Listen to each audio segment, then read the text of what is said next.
Hello, hello, and welcome back to the Business First Creatives podcast. You guys are in for a real treat today, or maybe it's just me. The amazing Elizabeth McCravy is on the podcast today. I am a huge fangirl, and so I apologize in advance for anything that I say that forces you to spend money with her because I have a lot of her stuff and it's all awesome. Elizabeth, good morning and welcome to the podcast. Oh my gosh, that was the kindest intro, and thank you. I'm so excited to chat with you.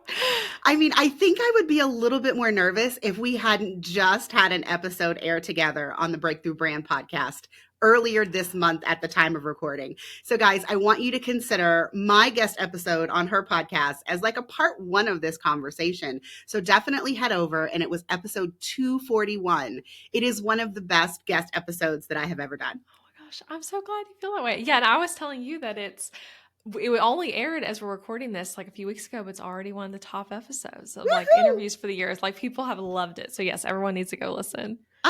Okay. So, guys, today we are going to be jumping into how you build an offer suite for your business. And I think that Elizabeth is one of the most amazing people to talk about this because her business has grown and changed so much, but she also still has like a lot of facets of her business. So, Elizabeth, first, because I like to ask people this because, sometimes what you went to college for has absolutely nothing to do with what you do in entrepreneurship.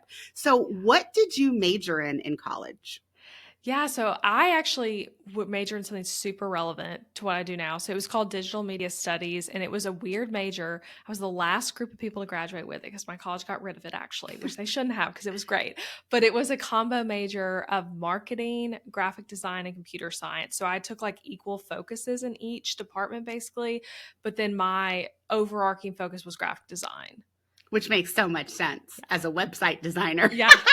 Yeah, but then it was so fun having that marketing side too, hmm because if you just majored in art or just majored in graphic design at my school, you wouldn't have gotten that background. And then I also did an internship in college at a PR agency that worked with like beauty and fashion clients and got to do a lot there that was like really putting it into action. So, hmm I mean, marketing is definitely one of the things that I think everybody goes into entrepreneurship and nobody really considers, okay, no, like the biggest part of my job is marketing my service or my yeah. products, whatever it is. If you're not selling, you're not making money. And in order to make the sales, you got to market. So if you have absolutely no marketing skills, it's like you're behind the curve. You are going to struggle in making a sustainable and profitable business. Yeah, absolutely. Yeah. And that's something I hate seeing it, but so often I feel like we're taught by people who tell you to make courses or digital products or whatever of like build it and they will come. Courses are hot. Everyone loves tiny offers or like just run some Facebook ads. And it's like, that's not that really how it works actually. And I've had my own experiences where that was not how it works. I've seen clients and customers of mine find that that's not how it works. Even one of my sweet family members just now at Thanksgiving, she made an online course recently, kind of being sold that perspective, ran Facebook ads to it. No one's purchased it. She spent Mhm. hours and weeks of her life making this and is like, what do I do? And it's like, there's so much more than just making the offer. Even if the offer is good, yeah, you Yes. got to market it. I mean, because that's one thing that I just want to highlight out of what you said is just because no one buys your offer does not mean that your offer is bad. Yeah. It means you just haven't found the people yet that are good fit for that particular offer. And I've got my own like low ticket offer story. It is on the podcast, guys. I will link to that episode. But Elizabeth, I decided to go all in on a $37 offer because I thought if I build that funnel and spend that ad money, it will bring people in. I think I was in over $5,000 in terms of the time that it took me to make it. I hired a copywriter for 2 back-to-back VIP days so that she could write the sales page copy and then also write an ad and a few of the emails. And I did the math. I sold less than $400 of that product like in a year. And so I do want to encourage all of us. I mean, Elizabeth's probably going to say some amazing things about marketing and building your offer suite, but just because something worked for one person doesn't mean that it's a right fit for you, your business, and your audience. I mean, I think that's the big thing that people misunderstand is your offer has to match your audience. And when there's a mismatch, that's when you're not going to make any money. That's when Yeah. you are going to be like talking to the wind and you're going to be like, okay, it's crickets. What do I do next? Yeah, it's funny you say that because I literally put that. I made a few notes before we started recording. And I put that just don't just assume that because it appears to work for someone else that it will for you, because that can be there's so much shiny object syndrome and Hmm. just like we see, yeah, like you're saying that, like, oh, that's a cool thing they're doing. You don't actually know if it's working for them. Yes. And even if it is working for them, you don't know if it would work in your season of life or for your audience or for like your ultimate business goals. I've had so much of that perspective really since becoming a mom, even of like there's all these things I could do that don't really mesh with my season of life. Like I'm not like my course book.designers open all the time. I'm not doing the whole live launch thing where I'm just really hustling for a week on it because that does not fit with what I'm trying to do over here. And so it's like you have to like that might not be the best business decision, but it's the best life decision. So you have to Yes. like really weigh things in that perspective. Well, let's start in the beginning. You told us what you majored in college. What was your first job out of college? Yeah, I got a job at an advertising agency in Nashville, which is where I still live, and it was like I was very much believed it was going to be like the job. Like I was very excited going to corporate America, which is like who says that ever? I did. I was really so I'm not even kidding. I was so excited.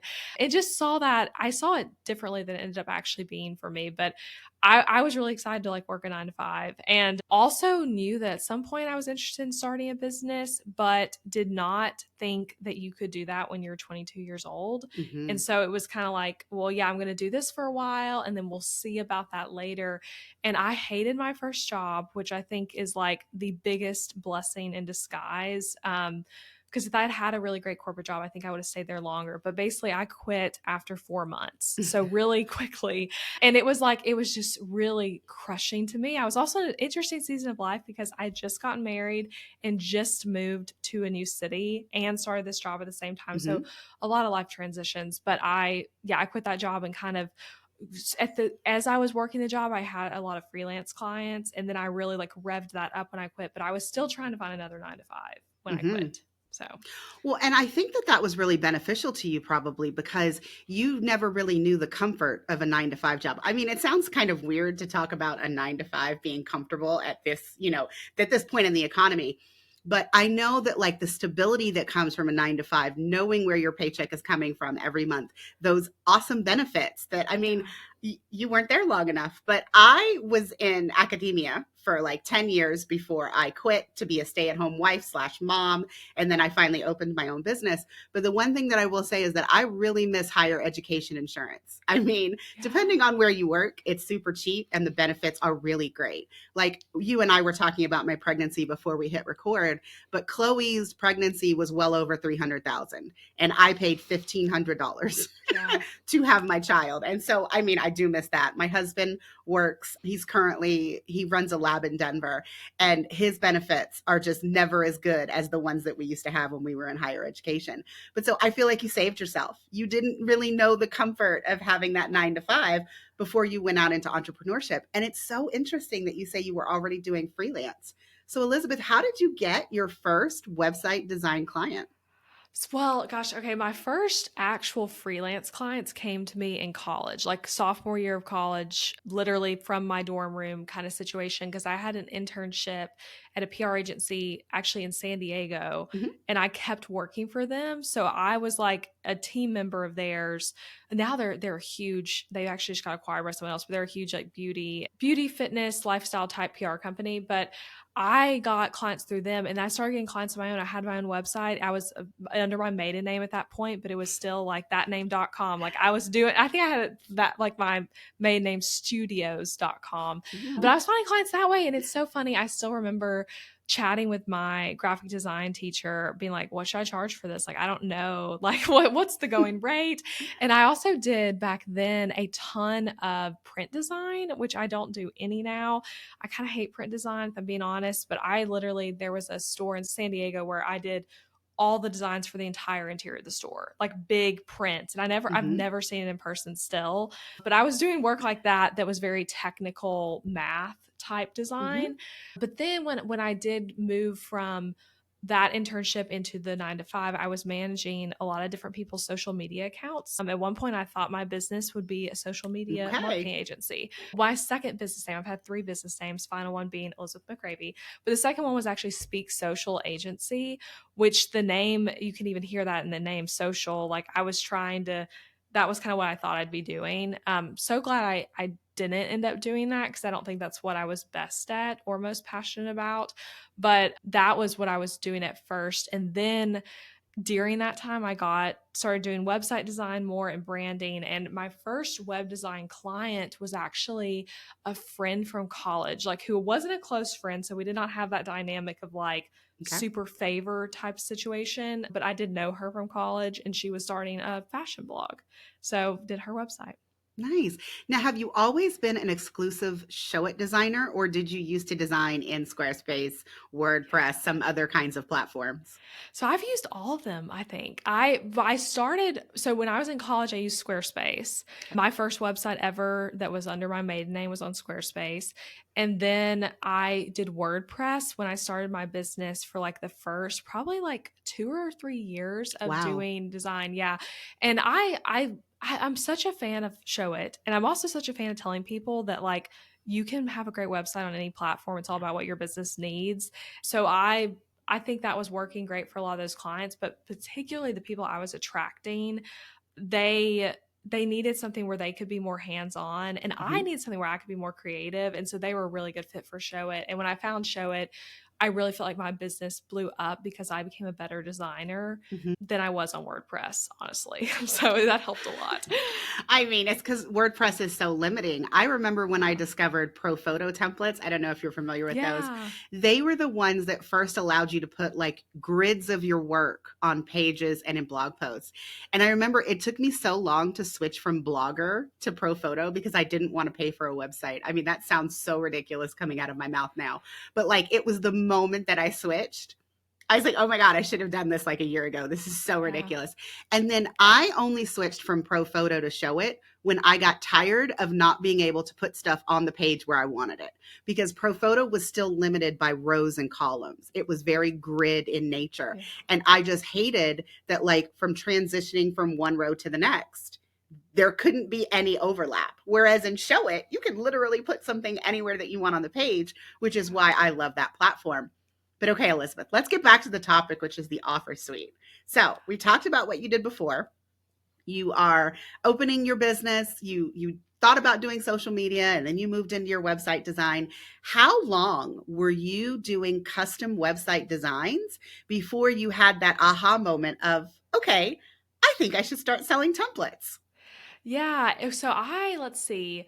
I started my business like officially in 2016, but Mhm. really started it in 2015. I just was not official. And then I started my template shop in 2019 at the end of Okay. the year. So however long that is, Uh, like about Somewhere 3 years between or 3 and 4 so. years. Yeah. Yeah. And I kept doing custom work for quite a long time. And I still do some custom work, but I kept doing it for a while after I had the template shop. But what was happening for me was first I switched to Show It. And like I said, I became a better designer. I still remember that like conscious decision feeling so hard because I had literally just redone my website on WordPress. I just rebranded to that Speak Social name. And then I found Show It. And I still remember talking to my husband, Adam, and I'm like, I think I'm going to redo my site again on this platform. Because, like, how else am I supposed to learn this? At that point, there was no one teaching courses on how to use Show It. Show It also did not have near as much resources as they have now. So I'm like, I gotta learn how to do this somehow.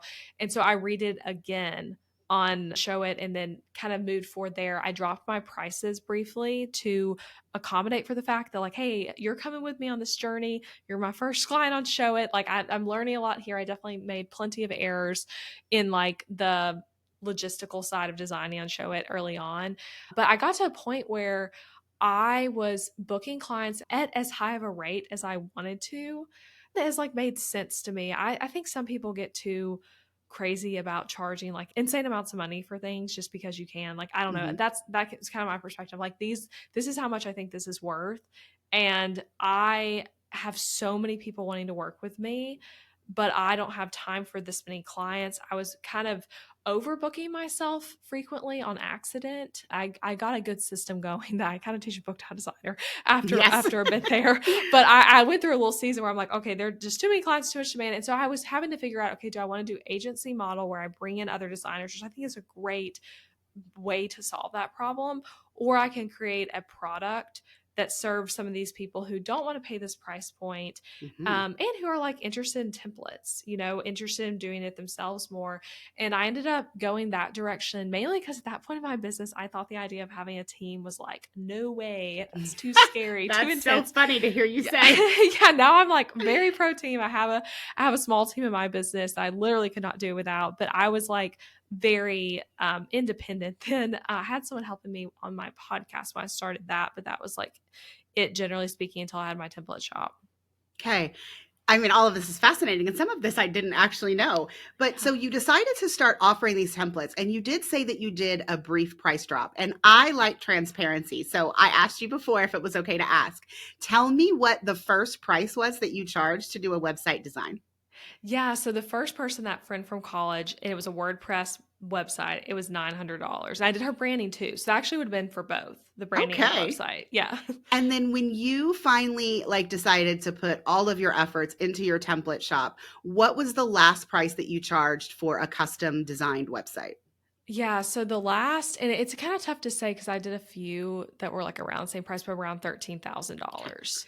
I mean, Um, Elizabeth, that's a lot of growth. And yeah, I it mean, is. I'm saying this from the other side of the fence is I know that some people in the audience are going to be like, okay, but you were charging $13,000 for a website and people were paying it. Like, why would you walk away from that?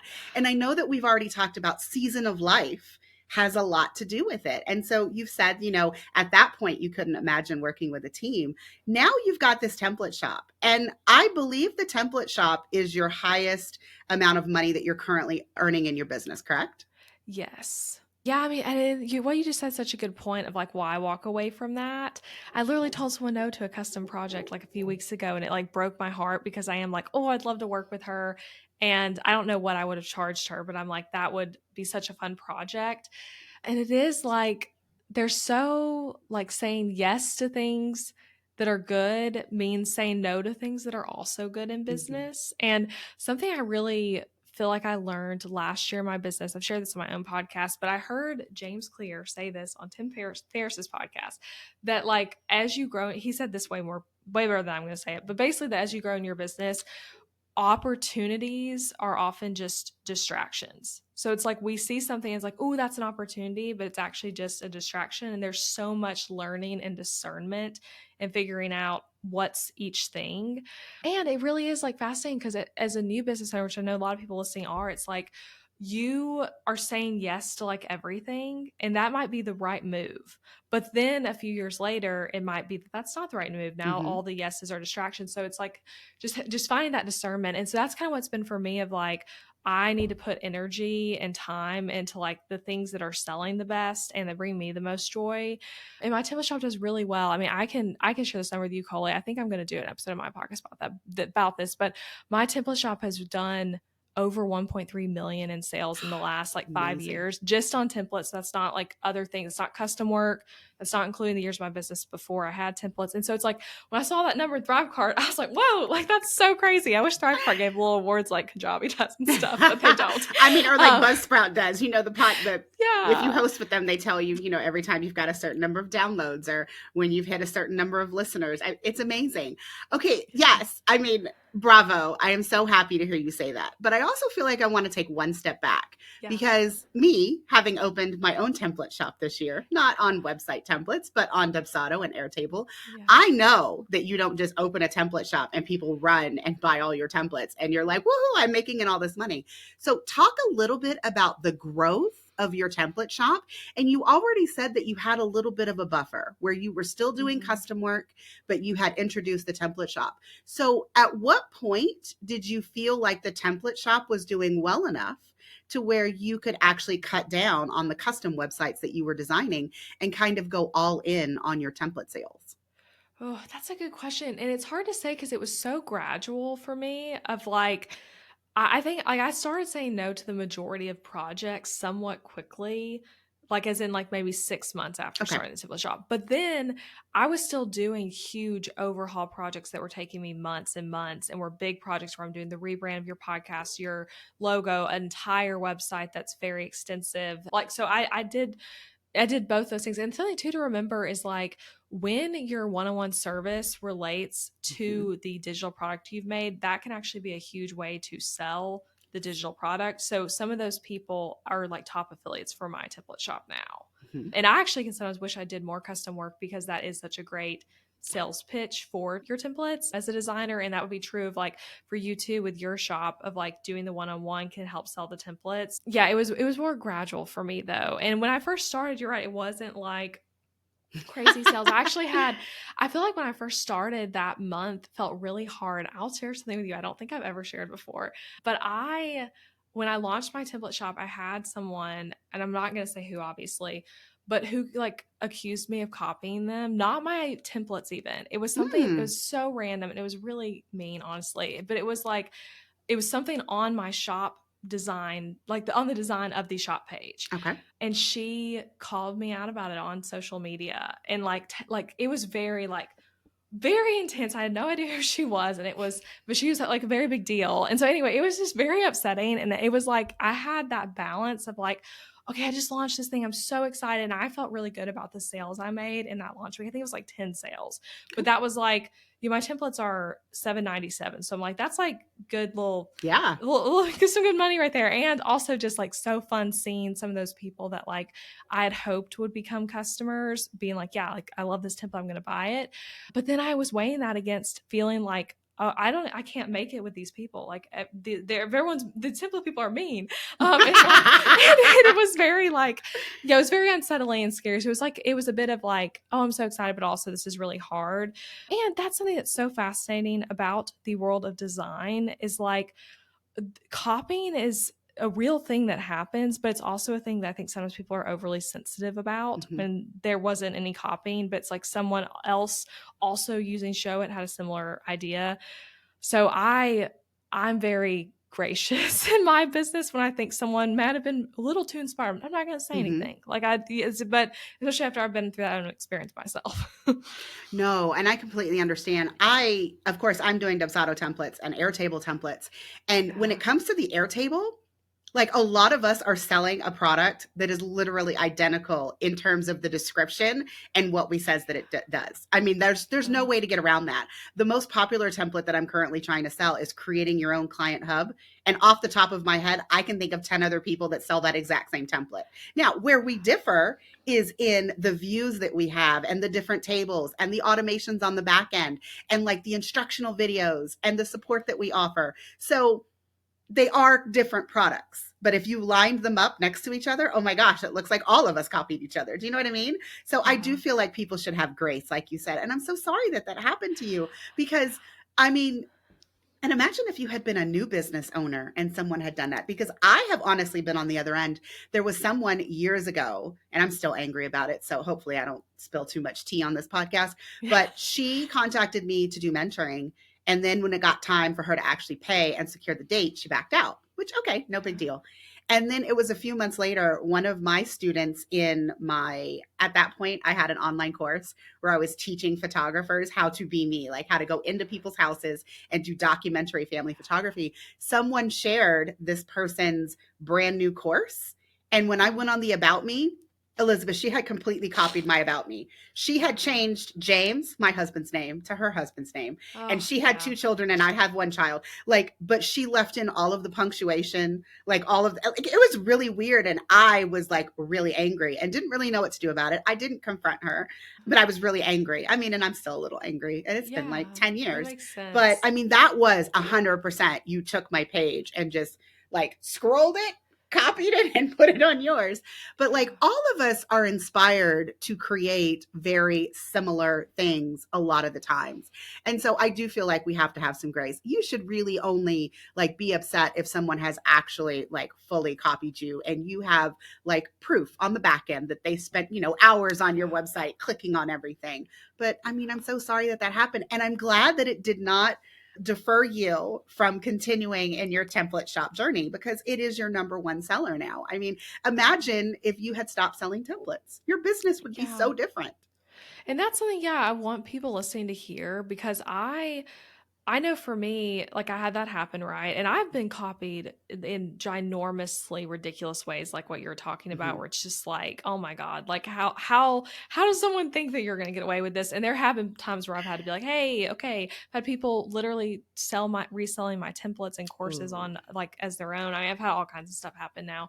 But the more subtle things where someone's just inspired too much and they're trying to figure out their own style, I'm very unlikely to ever consider saying something. But yeah, that I just want everyone listening to hear if you've ever been in that experience where maybe you were in the wrong, or maybe you think you weren't and you Mhm. felt this person's being ridiculous, whatever situation, to keep going and learn from it. Like I learned from that situation of like, I'm not gonna interact with this person again, first of all, but also Mhm. like I want to make sure that what I'm doing looks completely different from everyone else's so no one can try to come at me Yeah. about that. And so I literally don't look at other show it templates. Like that's even like one, which her, that was not, again, not about templates, about like my actual website that Mhm. she was upset about. But I don't look at other people's stuff. And it's just like, that's how I work through that of like personally. So it's just, you live and you learn through it, but don't let that like discourage you and make you be like, I have to quit, because literally almost every business owner that has been in it for any amount of time has had something like that happen to them on Yeah. either end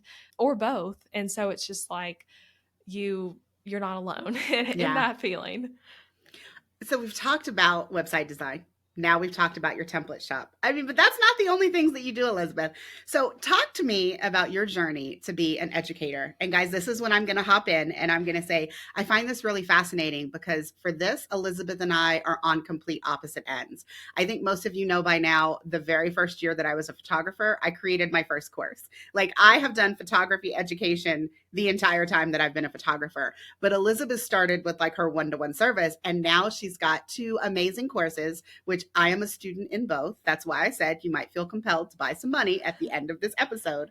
But your first course was Booked Out Designer. So how and why did you decide to create that course? Yeah, I had it's so something I'd recommend everyone do is like keep a dream journal or something where you're thinking ahead on your business of like, this does not make sense now. I have no idea when it'll make sense, but this is something that I think I could want to do at some point. And for me, making a course about running a design business was something I thought I wanted to do very quickly when Okay. I had no reason to do that, where it would have been a bad course if I had made it that quickly. But I had this like interest in like, hey, I want to figure this out and then make something that I feel like is missing in the market to help other designers. And so I had the dream for a very long time. When it ended up making sense was when I did feel like, hey, I have stuff to teach. I've figured some things out.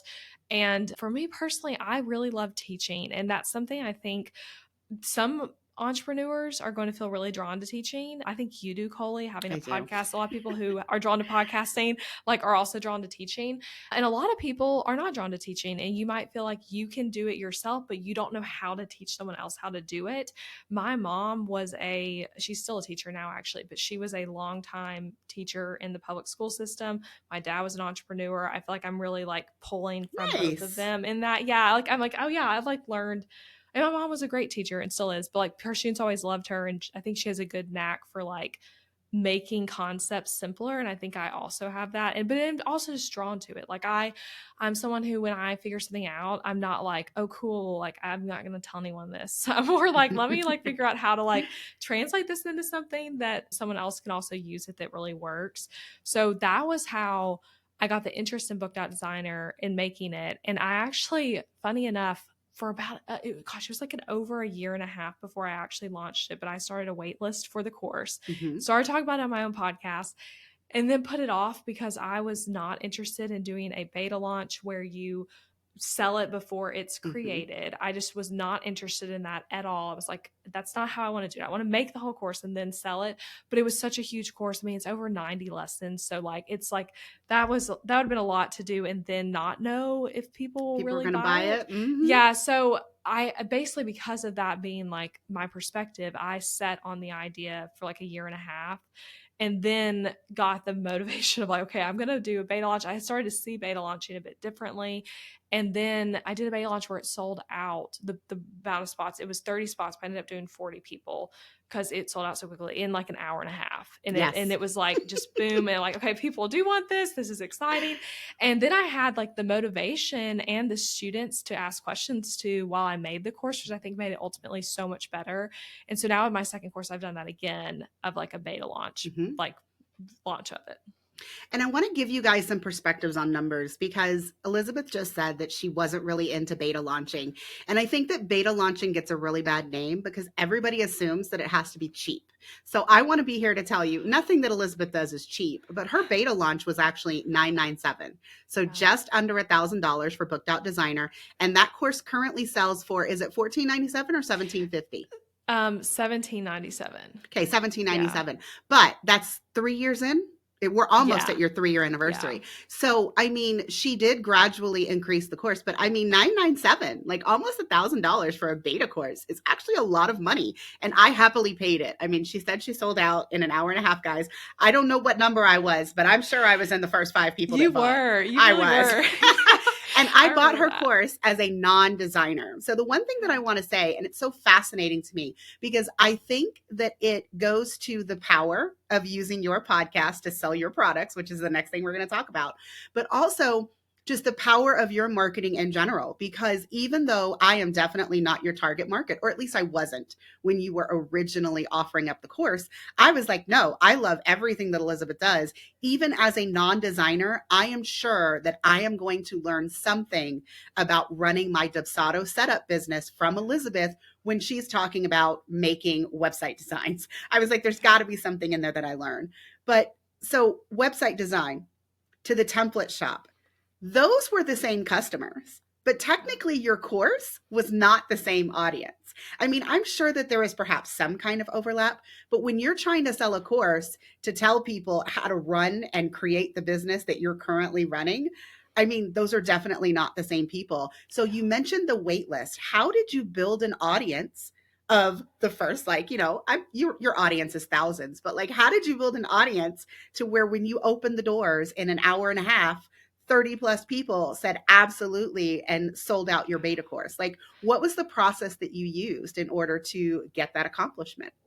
Yeah, you're right that it is like it's completely different audiences. I would even argue in my situation because like the website templates is for people who don't know Mm-hmm. how to do a website, and then Booked Out Designer was for people who are selling that service themselves. So it's like yeah, completely different people. And I would say my podcast ended up attracting a lot of designers as listeners, even though I was trying, and I still am. I mean, my podcast is mainly for like any small business owner, but I do episodes where I'm like, hey, I'm just talking to my fellow designers. But back then, I really didn't even do that much. But I kind of started to as I was more interested in like creating a course. I Yeah. made more content where I'm like, hey, like this is just more for designers. But even still, like the way I was teaching on the show really resonated well with designers. So I think that's where a lot of those people came from, and just other designers who maybe had been downloading freebies on my site for years and things like that. But one thing I did was I when I got serious about it, so I made the wait list and just kind of like let it be what it was. But then when I got really serious about it, I did one-on-one calls with about 10 different designers. And the way I asked was I went on Instagram and I was like, hey, I'm working on a course for designers. I'm wanting to ask 20 minutes of few people's time. I want to ask you some questions about what you would want to learn. Do you want to like who'd be interested in having a call? And the first like few people who said yes to that, I did Zoom calls with them. I recorded the call and they told them like, hey, I'm going to record this for like, I'm taking notes. Mm-hmm. And I asked them questions about like what they're looking for in the course. I think that was like a helpful sales pitch on accident. Even almost all those people bought. But also that helped me know how to market the course because I was able to Yes. hear like, hey, like what are you what are you wanting, what do you not like about courses you take, and what is something you'd be looking for from me specifically. And then I did a wait list, and I highly recommend this when you are doing a wait list for anything. do the option where people just put in their first name and email address and they go on the wait list. Like do that, yes. But also consider doing a survey where Mm-hmm. people where you can ask them. It could be 5 questions, it could be 20 questions. Mine have always been a little on the long side, but like asking them questions to help you in creating the product, and then you use that survey to write the sales page and the emails when you do Mm-hmm. the launch, and also to make the product itself. Like you are referencing that as your, if it was a course, here's what I need to include in the course because this is what people are asking for. But that was something I did. So when I did the marketing for the course, it was like I was using the same language everyone else was using Yeah. to describe what they needed. And that was language, like some of that I would have thought of myself, right? But other things I probably would not have phrased it the same way, because sometimes we try to phrase things really fancy and it's like, no, you just need to say it the way people are saying it. And like a consistent thing on that book.designer survey, which ended up having like over 100 and something designers take. So I had a lot of data. Jeez. But people were saying the phrase booked out, that they want to be booked out. They want to get clients more consistently. Like a Mm-hmm. lot of that language was there. And it even helped me name the course. Like literally the fact that booked out was used so many times, I was like, oh yeah, I like that. Like, and that's a phrase we use. It's not super fancy, but it's very clear. And so that can be a way to really gauge interest in your product idea, and also like give yourself really solid marketing data too to use. I love that you use your marketing data because, again, I think you're an amazing marketer. But I'm really glad that you mentioned that survey because that's not the only survey that you use inside of your business for marketing. I know for a fact because at this point, I think I've filled it out, I don't know, 2 or 3 times. Yeah. You send out that annual survey to your email list as well as your podcast listeners so that you can get a pulse on who's in your audience and what they need from you on a yearly basis because sometimes what we need changes. I know that I think I filled out that survey for the first time in like 2021, maybe 2020. Yeah. And what I've answered for you in sequential years, it's been different. It hasn't been the same every time. So I think that, if you take anything away from this part of the conversation, listeners, it's that you should be asking your audience. And it's every facet of your audience, people who have already hired you, people who are in your social media audience, people who are on your email list who aren't actual clients. And if you have a podcast like Elizabeth and I, also asking the people who are listening that you might not have a direct connection with. Because that's Yeah. the thing about emails. Like when we have your email, we can see when you open our emails, we can see when you click. We don't have that same level of data for people who are listening to us on our podcasts. Yeah. Yeah, absolutely. Yeah, surveying is just, it's so helpful and often overlooked, especially for people who you might feel like you don't have a big enough audience Mm-hmm. to be worth surveying. The first time I did a yearly survey was probably 25 people. Like it was, it doesn't have to be. It's so funny because then those people all had a very high chance of getting the gift card that I was giving Mm-hmm. to like one random winner. But you can get benefits from it with a smaller audience. And there's other ways to survey besides like an official form. Like something I've enjoyed doing is like an Instagram post where I'm like, A, B, C, or D, which one of these do you want to hear about more on the podcast? Or doing like story polls is Mm-hmm. going to be like less precise because people are just kind of like clicking through, but that can be another great way to just like collect data on like how people phrase things or like what people want from you and whatever thing you're working on. So then you decided to add a second course. And this is going to bring us to the Yeah. podcast, guys. I want to say one of the things that I love that Elizabeth does is how effectively she uses her podcast in order to sell her actual products and services, which would be things out of the template shop, or now her booked out designer course and the new podcast success blueprint course, which again, I was waiting for her to open it. I'm sure I was one of the first 5 people who bought it. And I feel like my podcast is very successful, guys. I appreciate each and every one of you that tune in multiple times a week to listen to me talking to myself or to my guests, but I know that there's always room for improvement. And so one of the reasons that I jumped into Elizabeth's course was the way that she monetizes her podcast in order to gain not only an audience, but an audience of buyers. So I want to spend the remaining time, Elizabeth, kind of picking your brain and getting people to see how you can use one medium, whether it's a podcast or your email list or your YouTube channel, to market your services when your services are potentially so different, because we've already said it's a way different audience of people who are buying your templates versus joining Booked Out Designer, and even with the new podcast course. So how is it that you make sure that you have a clear goal for whatever marketing it is that you're currently doing, and that you're talking to the specific audience that needs to hear about that offer? Yeah, that's yes, and podcasting's so amazingly effective for that. So something I do on my show that I think you do too, and it's like some people really struggle with this concept though. Did the same thing when I made Booked Out Designer, but talk to like one person. Like you don't have to, every episode does not have to be for every listener. Mm-hmm. And it's funny too, just to bring it back to the course stuff real quick. When you were saying that you joined Booked Out Designer as a non-designer, I actually went through a little like branding crisis when I was first making the course of like, do I make this like the Booked Out service business owner course? Like, I wouldn't have That called it doesn't that. roll off your No, tongue. yeah, wouldn't have called it that. But I was like seeing that, hey, this stuff would actually work for a variety of types of businesses. And I'm like, I could probably sell more and reach more people. And this could be like my main course if I just made it for like everyone. Mm-hmm. But ultimately, I realized I was going to water down the content if I did that. It would have even probably been unintentional to some effect, because it would have been like, I'm trying to think like, okay, well, I'm thinking I'm a designer, but like if I were a copywriter, I would do this. If I was a photographer, I'd do this, Mm-hmm. whatever it is.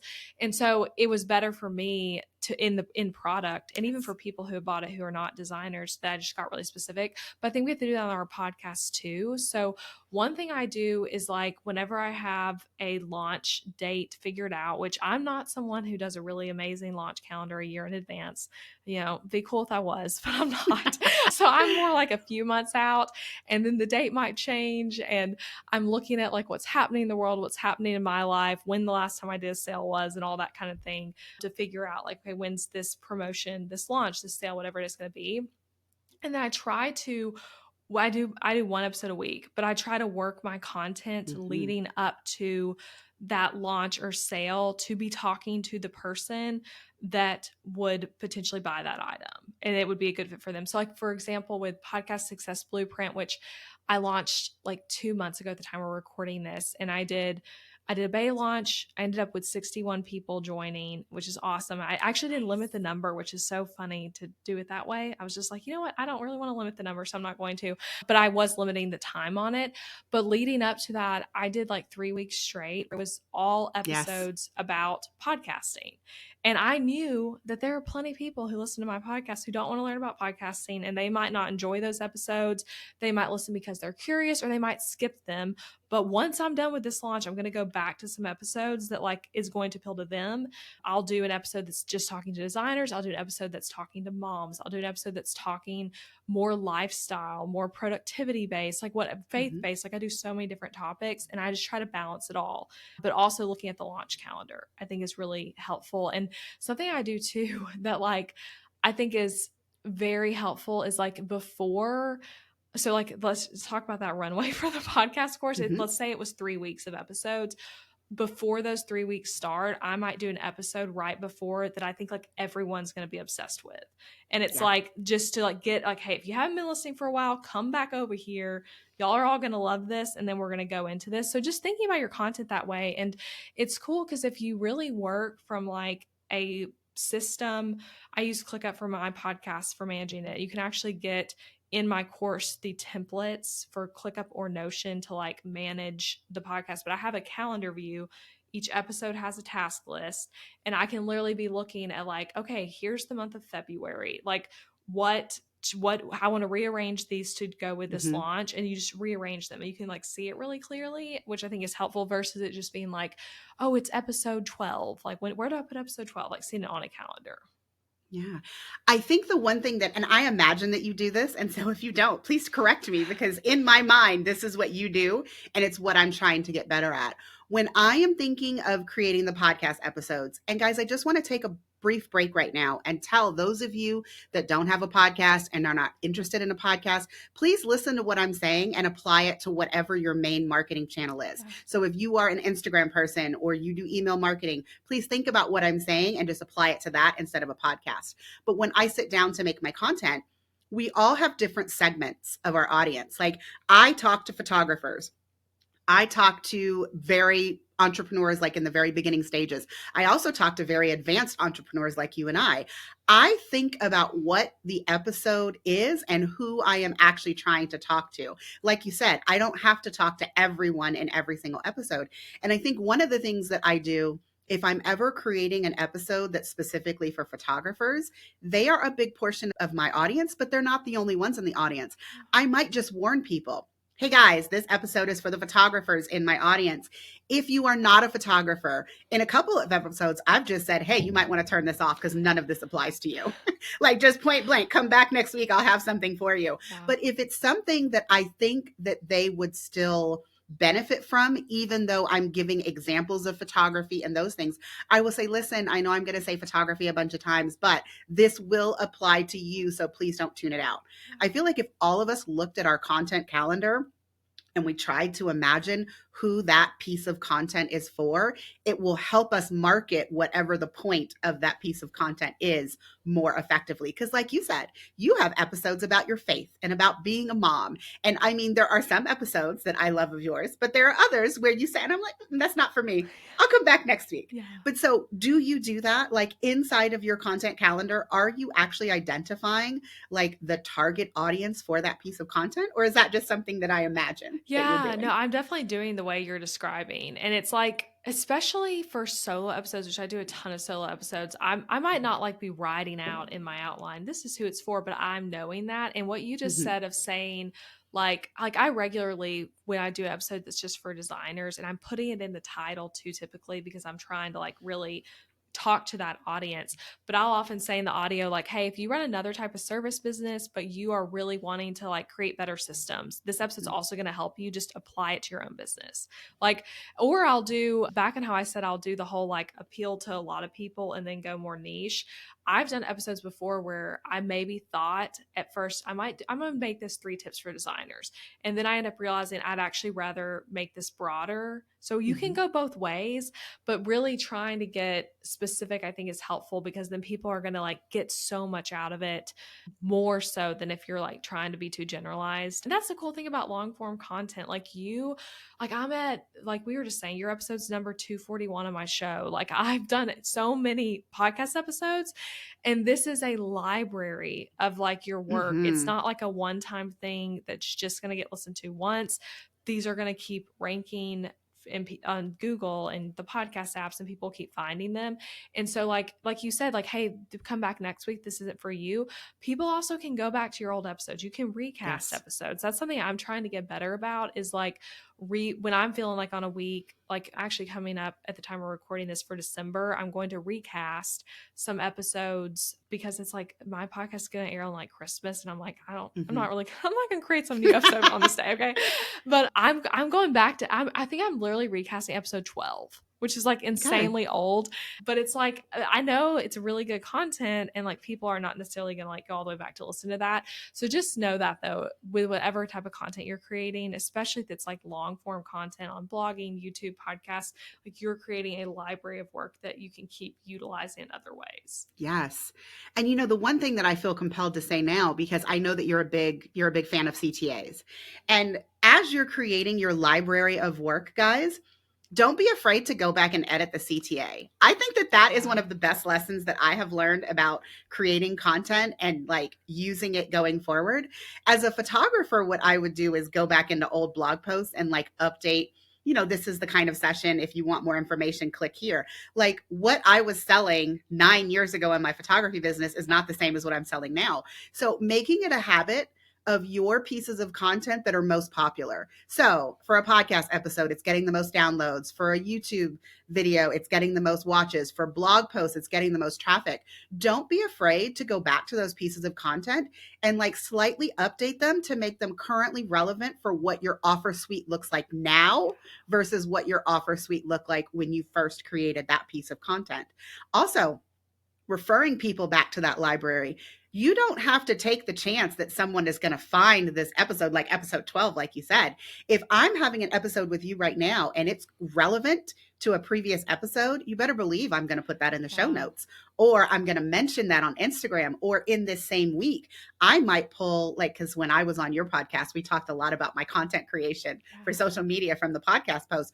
I might pull one of those short form videos from a different guest and re-air it or repost it on Instagram so that people might feel compelled to go back and listen to older content, Yeah. because that content is not stale. Most Mm-mm. of us are creating long form content that is going to continue to help us sell our offers well into the future. Yeah, and I love that, and how, especially the point you just made of like, look at what's most popular and do that, because it can feel really overwhelming if you're like, oh yeah, all my old episodes talk about something I don't do anymore. Like, you don't have to tackle all of them at once, but Mm-hmm. tackling the ones that are getting the most traction. And something else worth doing, just back on how it's like when you're making long form content, you are creating a true library of work. You pull from that library of work. Something I've been doing lately for really all year, generally speaking, but like I just was doing on this for working on like my social media content calendar. I'm like, okay, what are people thinking about right now?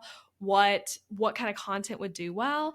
And there were a few things where I was like, I wrote a blog post on this. There's one, we're making a reel that is based on a blog post I wrote at the beginning of 2018 before I had a podcast. Woo! Yeah, and it's like it was about what to do as in a slow season as a designer, and Mm-hmm. it was like, yeah, like that'd be a great content piece. Like I feel like I've talked about that before, and I like go search my blog. I did talk about that. Let's see what I wrote here and use some of this. But just knowing that, like, you know, when the piece goes live, you're probably going to be like sharing about it on Instagram. You might send it to your email list. You know, it's on YouTube, it's on your podcast, but that doesn't have to be the last time it's talked about. And Yeah. even in that same way, like it could be that maybe one of those tips you shared or your guest shared gets made into another type of piece of content. And I am going to reshare Ashley Schuler's episode, guys, in the show notes, because one of the things that Ashley said, and I'm going to admit I still haven't done it, but it is on my list for January. Elizabeth, I am wondering what your organization for your content is like, because you just said, oh, I know I've talked about this before. One of my goals for 2024 is to do a much better job of like having a library that I can organize and that I can search for going in the future. And so identifying what audience a particular piece of content for is great, but also labeling it with like keywords and Yeah. labeling what the CTA was or what offer it was written to sell is something that would be like super helpful to me going forward, especially as I work with a team now. I don't need to be the only person that like has to search in my brain like, oh, I think I talked about this last year, but I don't remember where. So my goal for 2024 is an Airtable hub Oh that has yeah. all of my content in one place. And I'm not really talking about putting every single piece of content from Instagram, guys. I'm really talking about like my long form content, Yeah. blog posts, podcasts, YouTube videos, so that if someone asks me a question in DM, me or a team member can go into that Airtable hub and find that piece of content.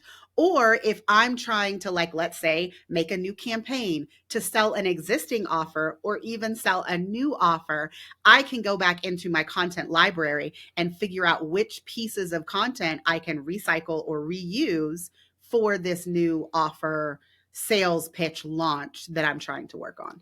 Yeah. Well, I love that Airtable idea. That's really brilliant. I was, as you were talking, I was like, okay, I do a more messy version of honestly of what you're saying. But one thing we do is we have a doc in ClickUp that Mm-hmm. whenever I or the guest has said a really good pull quote in the episode, it gets put into that doc to then potentially use that in another type of content like an Instagram reel or something like that. So it's not the audio, it's like literally just the Mm-hmm. text of what was said. So that's one thing we do, just trying to like pull that out. Okay, what episode number was this? There's here that is.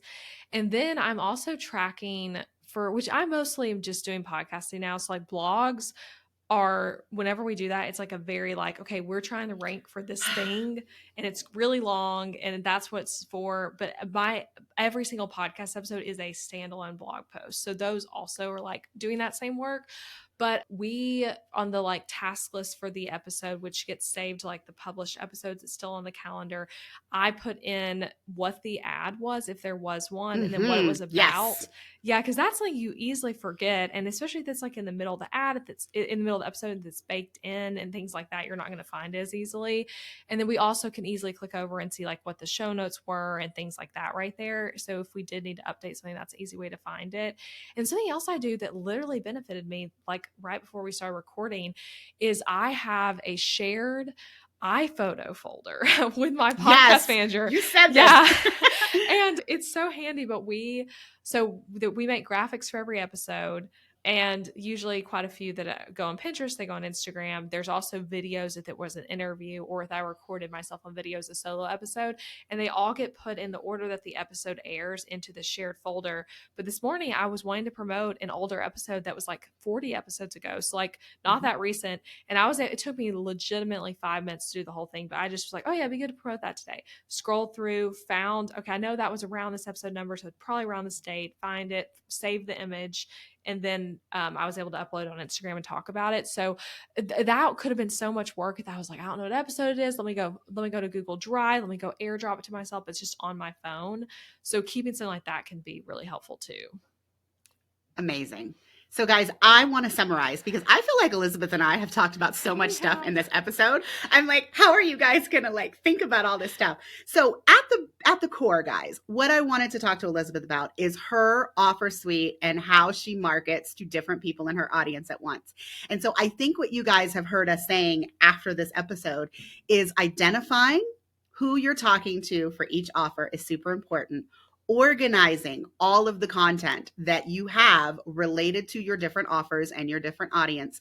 And then don't be afraid to like pull from that old material in order to sell new offers that might have been unrelated to the old offer suite, to be honest. But also, I hope that like the numbers that Elizabeth shared are helping you understand that you can have a very wide variety of offers inside of your offer suite in terms of prices, and that you can still market them all effectively on your marketing channels, depending on what they are and who the audience is that you're talking to. Elizabeth, is there anything that you feel like we talked about that I didn't include in that summary? No, I feel like that was great. And I'm with you on just one last, I guess, thought on the multiple offers is like, Mm-hmm. especially if you have a personal brand business, which could literally be your name or not your name. Just all I mean is that you are like front facing your business.